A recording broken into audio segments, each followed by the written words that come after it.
तुम लिखते रहो, ठीक है। देखो, रासायनिक अभिक्रिया एवं समीकरण, ठीक है। रासायनिक अभिक्रिया एवं समीकरण में क्या होता है, सबसे पहले आती है क्या, रासायनिक अभिक्रिया। क्या आती है, जहां मैं लिखूं अभी दिखे, रासायनिक समीकरण। रासायनिक समीकरण क्या होता है, दो तत्वों जो अभिक्रिया करें और उनसे उत्पाद मिले, ठीक है, उसे रासायनिक समीकरण कहेंगे। जैसे H2 plus O2 gives out H2O, ये क्या है, एक रासायनिक समीकरण है, ठीक है। सेम ऐसे ही आप Mg plus O2 gives 2MgO, Na plus OH, तुम फटाफट लिखते रहो, Na plus H2O gives NaOH whole twice plus H2। तो कुछ ऐसी अभिक्रियाएं क्या होती हैं, रासायनिक समीकरण, कुछ इसको कहते हैं हम रासायनिक समीकरण करना, ठीक है। अब रासायनिक अभिक्रिया क्या होती है, रासायनिक अभिक्रिया बेसिकली, रासायनिक अभिक्रिया क्या होती है भाई, अभिकारक और उत्पाद से मिलकर बनी होती है। भाई किससे बनी होती है भाई, अभिकारक और उत्पाद से बनी होती है, अभिकारक प्लस उत्पाद से मिलकर बनी होती है। अब ये जो अभिकारक होता है भाई, ये क्या करता है भाई, अभिक्रिया कराता है। क्या कराता है, अभिक्रिया कराता है, अभिक्रिया कराने वाला। और उत्पाद क्या होता है भाई, जो अभिक्रिया से बने, जो अभिक्रिया से बने। जैसे एक ये सीड है, एज यूजुअल इसको नोट डाउन करते रहो तुम। जैसे एक ये सीड है, मान लो किसी भी प्लांट की, और ये जो बीज है ये धीरे धीरे क्या करता है, जमीन के अंदर, सर जी वो भी दिखाना है।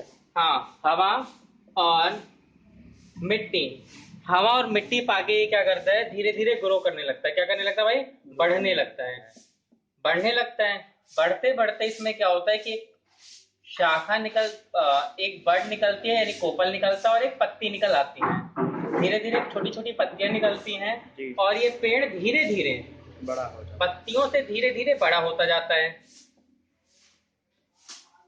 बड़ा होते होते एक समय ऐसा आता है कि इसमें फूल तथा फल लगने लगते हैं। और जो इसका फल होता है, वो फल जो है वो स्वाद में खट्टा, मीठा,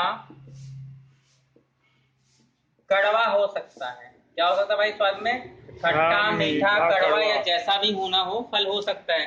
तो आप देख रहे हो कि सबसे पहले क्या होता है, एक बीज होता है, ये बीज धीरे धीरे बड़ा होता है, हवा और मिट्टी के संपर्क में आने, हवा, मिट्टी और नमी के संपर्क में आने की वजह से इस बीज को भोजन मिलता है और ये कोपल बना देता है। कोपल बनाने से धीरे धीरे कोपल बड़ा, यानी एक बड़ी से पौधे या बड़ा सा पेड़ का रूप ले लेता है। पेड़ का रूप लेने के बाद उसमें फूल निकलता है, फूल से धीरे धीरे फल निकलना शुरू होता है और फल बड़ा होता जाता है। जैसे मान लो एक आम का पेड़ रहा हो ये, तो जो फल मिला वो आम मिला। अब आम क्या होता है, उसका पहले कच्चा फल जो होता है वो हरे रंग का होता है, और धीरे धीरे वो पक्के पीले रंग में बदल जाता है, और उसका स्वाद मीठा हो जाता है, पहले खट्टा और फिर स्वाद मीठा। ऐसे सेम एक बच्चा है, मान लो ये माँ के पेट में एक बच्चा है, ये धीरे धीरे इसकी ग्रोथ होती है, यानी इसकी बढ़ोतरी होती है, और ये बच्चा बाहर आता है, कुछ इस तरह से ये होता है, और फिर धीरे धीरे इसके हाथ पैर बनने लगते हैं जी। और हाथ पैर, बॉडी, शरीर का पूरा विकास होता है, और बच्चा क्या होता है, बड़ा हो जाता है। कैसे, देखो एक बच्चा है, एक छोटा बच्चा है, बच्चा क्या होता है, सबसे पहले एक छोटा सा बच्चा है, वो बच्चा क्या करता है, किशोरी अवस्था में जाता है। कौन सी अवस्था में भाई, किशोरी अवस्था में जा रहा होता है बच्चा।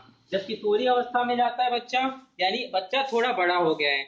एक पेट में बच्चा था, यानी जब बच्चा पेट में था तो उसको हमने क्या बोला, भ्रूण बोल दिया, यानी माँ के पेट में भ्रूण था, भ्रूण से बच्चा हुआ, बच्चा क्या हुआ, किशोरी अवस्था में गया, किशोरी अवस्था में जाने के बाद, एक यहाँ सीधा रखो, वहीं से पूरा कैप्चर किया करो। किशोरी अवस्था में गया, किशोरी अवस्था में जाने के बाद उसका क्या हुआ, वो जवान हुआ, मतलब एडल्ट फेज में गया। किस फेज में गया भाई, एडल्ट फेज में गया। एडल्ट फेज में जाने के बाद क्या हुआ, वो बुढ़ापा में गया। तो भाई एक जवान हुआ, जवान के बाद क्या होगा, उसका एक बुढ़ापा आएगा। तो ये उसके क्या थे, कुछ स्टेजेस थे, मतलब कुछ अवस्थाएं थी, जिन जिन अवस्थाओं में वो अपने आप को बदलता गया। बुढ़ापा यानी सेंटेंस फेज आ गया, एनसेट फेज, ठीक है। इस फेज के बाद क्या होता है, वो फिर कुछ दिनों बाद मर जाता है जी, ठीक है। तो ये उसका एक चक्र था जो ये बता रहा था कि उसमें कैसे कैसे अभिक्रियाएं हो रही। जब वो बच्चा था, पेट में था तो कैसा था, जब वो पेट में था तो कैसा था, उसका जब वो बच्चा हुआ तो कैसा था, उसका जब वो बड़ा हुआ तो उसमें क्या बदलाव आया, और जब वो जवान हुआ तो क्या बदलाव आया, और उसके बाद फिर वो जो बुढ़ापे में गया तो कैसी अवस्था में गया, और जब वो मर गया तो क्या था, ठीक है। तो ऐसे कुछ केमिकल रिएक्शंस होते हैं हमारे शरीर के अंदर जो दिखती नहीं है, पर हम उसे ऑब्जर्व करते हैं। वो ऑब्जर्व कैसे होती है भाई, देखो रासायनिक अभिक्रिया यहाँ तक हो गई जी, हो गई। रासायनिक अभिक्रिया जो होती है वो भौतिक अवस्था में पहचानी जा सकती है। किस अवस्था में भाई पहचानी जा सकती है, भौतिक अवस्था, भौतिक अवस्था में। तो रासायनिक अभिक्रिया को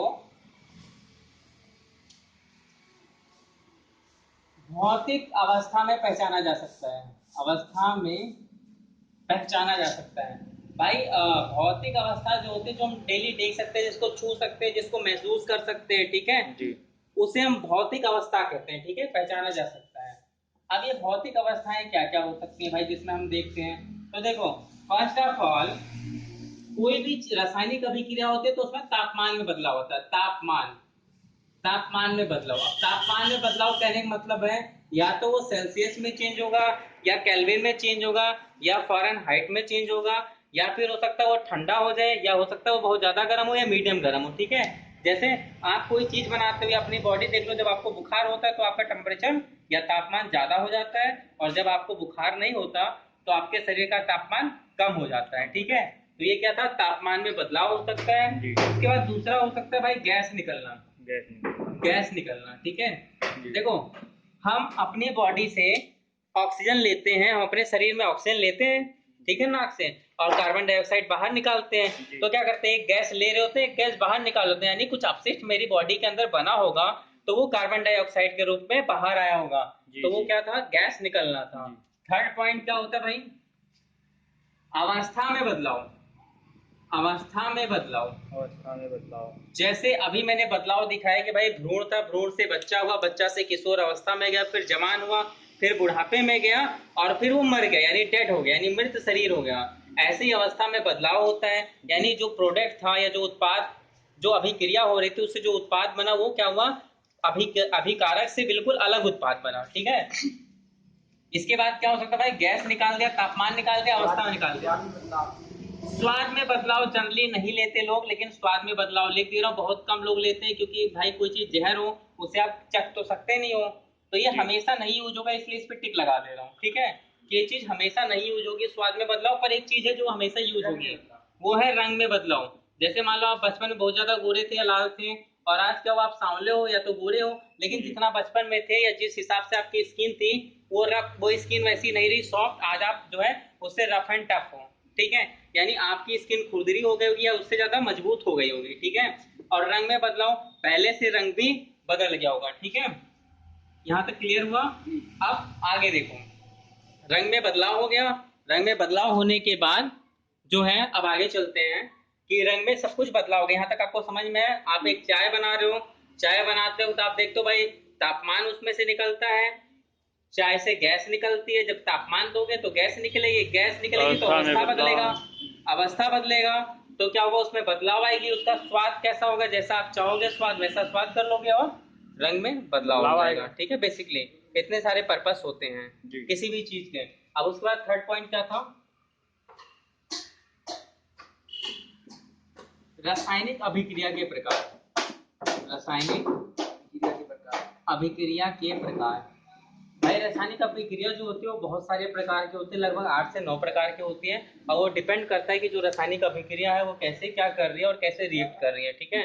फर्स्ट ऑफ ऑल क्या होता है कि जो आपकी रासायनिक अभिक्रिया है,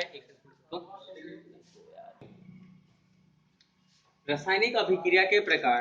रासायनिक अभिक्रिया बेसिकली इतने प्रकार के होते हैं, इनमें से इधर को सारा कंकाली अभिक्रिया, संतुलित अभिक्रिया, संयोजन अभिक्रिया, वियोजन अभिक्रिया, विस्थापन अभिक्रिया, द्विविस्थापन अभिक्रिया, उपचयन अभिक्रिया, अपचयन अभिक्रिया, ऊष्माक्षेपी अभिक्रिया, ऊष्माशोषी अभिक्रिया और रेडॉक्स अभिक्रिया होता है। यानी इतने सारे अभिक्रियाएं होती हैं।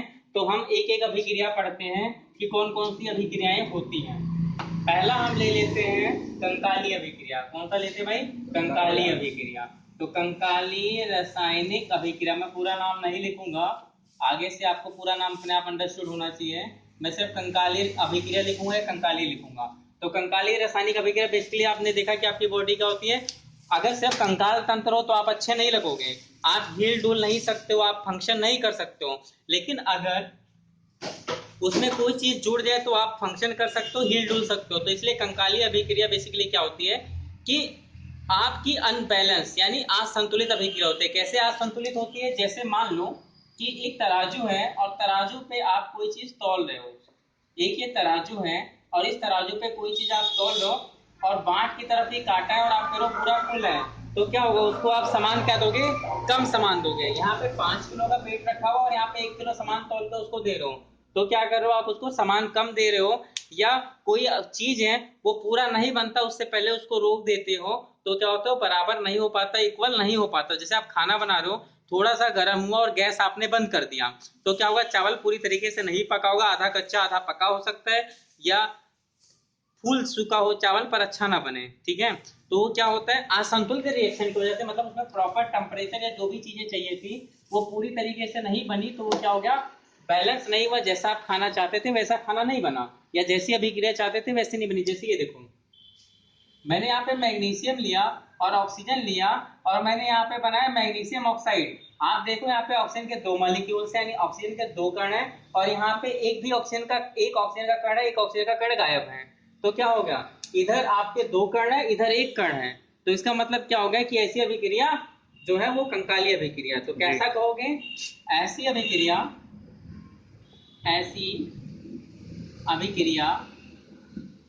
जिसमें अभिकारक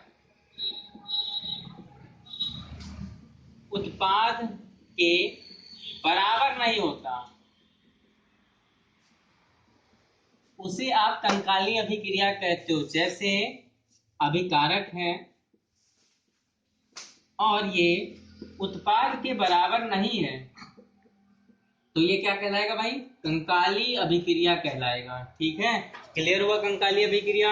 मान लो H2 + O2 लिया आपने और आगे चल के जल बना दिया, तो 2 कण हाइड्रोजन के थे, 2 कण ऑक्सीजन के थे। H2 लिया + O2 लिया और आगे चल के आपने क्या बनाया? जल बना दिया। 2 कण तो यहाँ हाइड्रोजन के दिख गए, पर ऑक्सीजन के 2 कण कहाँ हैं? नहीं दिख रहे। तो ये अभिक्रिया क्या हो गई? असंतुलित अभिक्रिया हो गई। ठीक है, अब हम पढ़ेंगे संतुलित अभिक्रिया। पहला था कंकाली अभिक्रिया, दूसरा है संतुलित अभिक्रिया। कंकाली को हम असंतुलित अभिक्रिया भी बोलते हैं। संतुलित अभिक्रिया,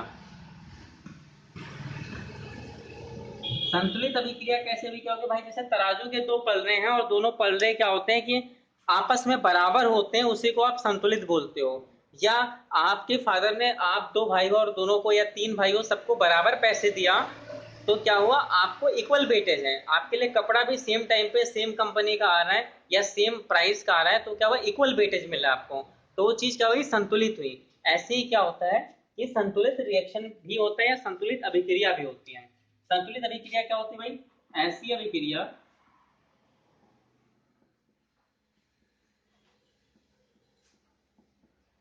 जिसमें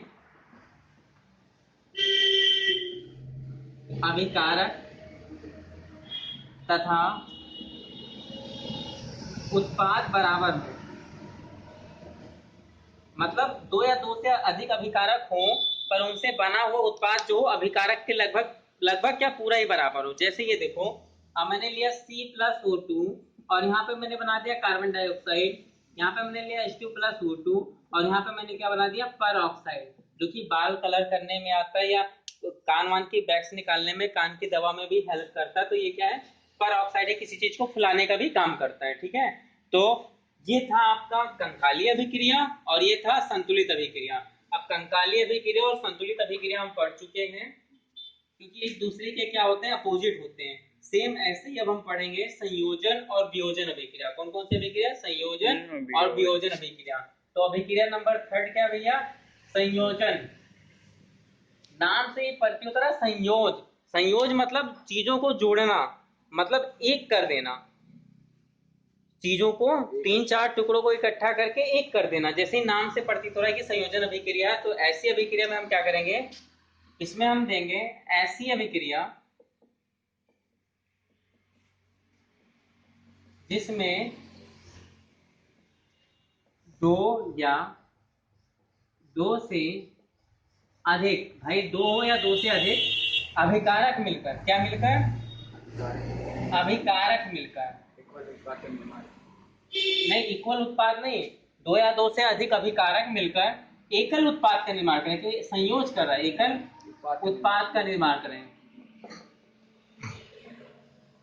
निर्माण करें, उसे आप क्या बोलोगे, संयोजन अभिक्रिया बोलोगे। अभी एकल उत्पाद निर्माण कैसे होगा, मान लो आप यहाँ पे H2 लेते हो और O2 लेते हो और यहाँ पे पेरोक्साइड बना देते हो। तो देखो यहाँ पे 2 टुकड़ों में था, यहाँ क्या हुआ, एक टुकड़े में आ गया। यहाँ एक कड़िए था, एक कड़िए था, और ये सारा कण मिलके क्या बना दिया, यौगिक बना दिया। ठीक है, ऐसे आप यहाँ देखो Mg था, O2 था, और यहाँ पे आके 2MgO बना दिया। ठीक है, यहाँ 2 अलग अलग था, यहाँ Na था, यहाँ Cl2 था, यहाँ पे 2NaCl बना दिया।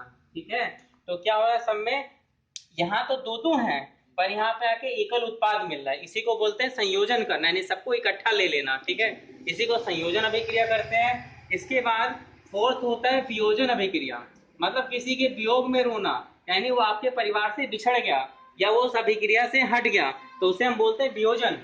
ठीक है, जैसे एक परिवार था, संतुलित परिवार था या एक मिश्रित परिवार था, वो परिवार क्या हुआ, सेपरेट हो गया, न्यूक्लियर फैमिली बन गई। ठीक है, कंबाइंड फैमिली या ज्वाइंट फैमिली क्या हो गई, न्यूक्लियर फैमिली हो गई, इस वजह से फैमिली लोगों को दुख हो गया। ऐसा ही वियोजन यानी वियोग में। अब ये क्या बोलते हैं, इसका उल्टा है, ये बोलता है कि ऐसी अभिक्रिया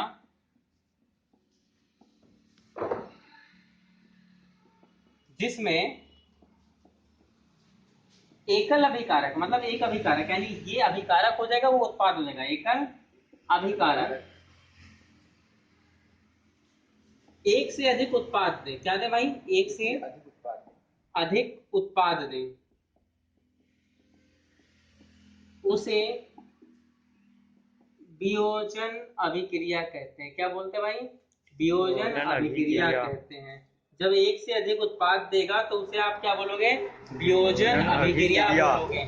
इसी को मैं उल्टा लिख दूंगा यहाँ पे, तो ये क्या हो जाएगी, ये अभिकारक था और उत्पाद में क्या मिल रहा है भाई आपको, ये मिल रहा है। ठीक है, यहाँ पे ये उत्पाद था और यहाँ पे यही चीज उत्पाद क्या बन गया, अभिकारक का रूप ले लिया। ठीक है, और इसने क्या किया, 2 उत्पाद दे दिया। ठीक है, अगर मैं इसको देखूं तो ये यहाँ अभिकारक का रूप ले रहा है और यहाँ पे ये क्या बना दे रहा है भाई, उत्पाद बना दे रहा है। ठीक है, अभिकारक से 2 उत्पाद बन रहा है। यहाँ पे मैंने भी लिखा एकल अभिकारक, और क्या बन रहा है, एक से अधिक उत्पाद बन रहा है। ठीक है, तो एकल अभिकारक से एक से अधिक उत्पाद बना, तो ये क्या हो गया, वियोजन अभिक्रिया हो गई। तो ऐसे संयोजन और वियोजन अभिक्रिया चलती रहती है। ठीक है, अब संयोजन और वियोजन अभिक्रिया के बाद अब नंबर आता है आपका विस्थापन और द्विविस्थापन अभिक्रिया का। किसका, विस्थापन और द्विविस्थापन अभिक्रिया का नंबर आता है।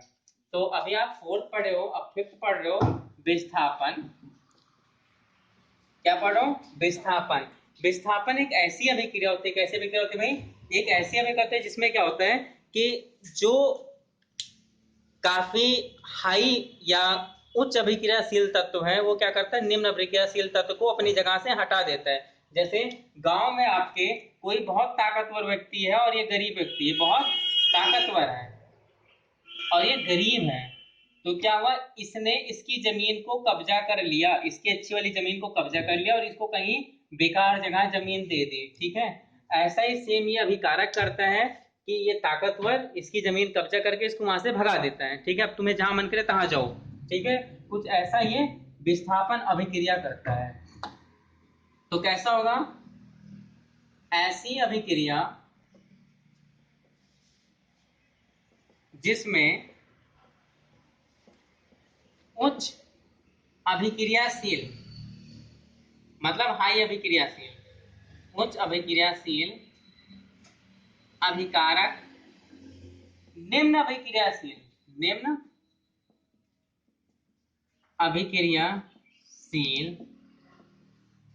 अभिकारक को उसकी जगह से हटा देता है। क्या करता है?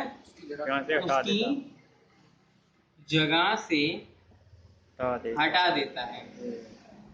अब भाई उसकी जगह से हटा दिया तो क्या होगा? वो उसकी जगह से हटा के स्वयं लग जाता है। क्या होता है? उसकी जगह से हटाकर और स्वयं लग जाता है। क्या लग जाता है? स्वयं लग जाता है। ठीक है। अब अगर उसकी जगह से कोई चीज हट रही है और वो स्वयं लग रहा है तो इसका मतलब क्या होगा? कैसी अभिक्रिया बनेगी? देखो यहाँ पे मैंने लिया Fe और यहाँ पे लिया HCl, यानी ये फेरस है और ये हाइड्रोक्लोराइड है। आप देखो Fe क्या कर रहा है? हाइड्रोजन को यहाँ से भगा दे रहा है और खुद वहां पे लग रहा है। Fe क्या कर रहा है? इस हाइड्रोजन को कह रहा है भाग यहाँ से, और इसकी जगह पे खुद लग जाता है और हाइड्रोजन गैस को क्या कर देता है? बाहर कर देता है। ठीक है। तो कुछ ऐसी अभिक्रिया होती है FeCl2 प्लस हाइड्रोजन गैस। ठीक है। दूसरा देखो हम Mg H2SO4 था। ठीक, मैग्नीशियम ने हाइड्रोजन को भगाया और खुद क्या हो गया? मैग्नीशियम सल्फेट बन गया और हाइड्रोजन गैस को बाहर कर दिया। ठीक है। तो इसको आप क्या बोलते हो? विस्थापन अभिक्रिया बोलते हो। एज यूजुअल क्या होता है? इसी का अपोजिट होता है द्विविस्थापन अभिक्रिया। लेकिन इसे हम अपोजिट नहीं बोलेंगे क्योंकि ये क्या होता है इसमें कि लगभग जो पहला वाला पार्टी है वो दूसरे वाले पार्टी के लगभग बराबर होता है। थोड़ा 19-20 का अंतर होता है। तो ये क्या करते हैं? आयनों का आदान प्रदान कर लेते हैं। ठीक है। ये दोनों ही अमीर होते हैं पर एक थोड़ा कम अमीर एक ज्यादा अमीर होता है। तो दोनों सलाह करके मशवरा कर लेते हैं, भाई ये तू ले ले, ये मैं ले लेता हूँ। ठीक है। तो कुछ ऐसा द्विविस्थापन अभिक्रिया होता है। ठीक है। ये अभिक्रिया नंबर 6 है। ठीक है। तो ये कैसी अभिक्रिया होती है? ऐसी अभिक्रिया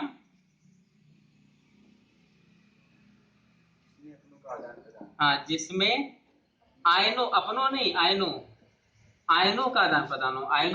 अपने कौन होंगे? आयनों का आदान प्रदान हो।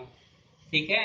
मतलब आयन एक जगह से दूसरी जगह एक्सचेंज होंगे। जैसे मान लो आपने यहाँ पे ले लिया NaCl और यहाँ पे ले लिया आपने MgSO4, तो ये क्या होगा? ये ऐसे टूट जाएगा, ये प्लस हो जाएगा, ये माइनस हो जाएगा, ऐसे ये प्लस हो जाएगा, माइनस हो जाएगा। इसका प्लस इसके माइनस के साथ और इसका प्लस इसके माइनस के साथ। ठीक है।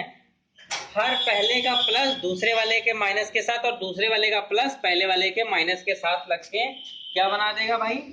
MgCl बनाएगा प्लस NaSO4 बना देगा। इसको आप क्या बोलते हो? द्विविस्थापन अभिक्रिया बोलते हो। क्या बोलते हो? द्विविस्थापन